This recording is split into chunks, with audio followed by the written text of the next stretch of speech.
Hi, Dave. My name's Belenka. It's lovely to meet you. I've only been subscribed to you for a few weeks now, but I really felt a need to respond to your video on coping. I waited almost 2 years to take my driving test because I was afraid to just be careful on the road. You can do it. Tons of other people do, all the time. Just keep your eye on the other drivers because people are crazy. I know you've already taken the test by now, so I just hope that your worries have been put to rest. As far as making sacrifices for others, it is necessary, but you have to find a balance. So much of my life I've made the mistake of giving too much of myself to others, and I end up being drained dry, and I can't function like that. No one can. Emotions are extremely viral, and we can pick them up from other people. Once an emotion takes hold, it multiplies in your mind and can become overwhelming. Just remember that you are the one in control. In the past, I have done much more than my fair share of wallowing in my own misery, and I'm still guilty of doing things I know are terrible for me. I believe the reason people behave that way is that if you take responsibility for your own emotions, when the moment occurs that your happiness slips away, you become unable to place the blame on another person or on the circumstances. Fear of that loss of control can cause you to take solace in the knowledge that as long as you're at rock bottom, you have nothing to lose. So the scariest thing at that point is the threat of success. It's a sad and backward existence, but I'm afraid it's the only direction that a lot of people know. I always say the hardest part of taking control of your life is taking responsibility for your mistakes. And that doesn't just mean mistakes from your past, but also mistakes in the present.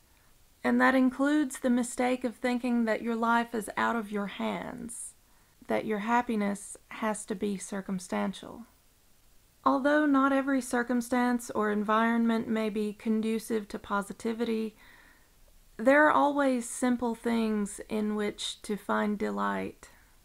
In fact, I feel that simplicity has a lot more benefit to offer than the loud, rushing world we've all become accustomed to, which produces a lot of excess tension. I find peace in nature. I know not everyone lives in the wilderness, but maybe a park might be enough. Or libraries and bookstores can really put me in a meditative state, but I really love books. So it all depends on what you personally find soothing, like strolling through an old record store.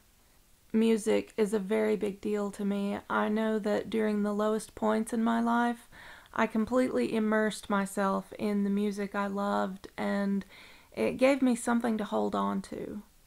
I've also written songs for a long time, and that's helped me to purge myself of negativity by pouring it out and molding it into this creation that can become something positive.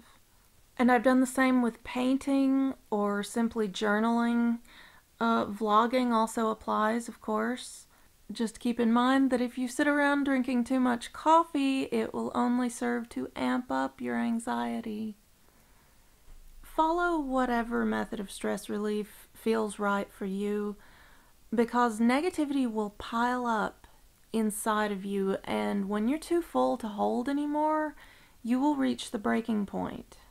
And then you lash out, or you have a breakdown, you pour your misery all over everyone around you, and you haven't left room for anything positive to reach you. You have to release it. You have to get it out. Some people attempt to numb those feelings with destructive behaviors and substances, which bring on more problems, when the solution is simply to let it go.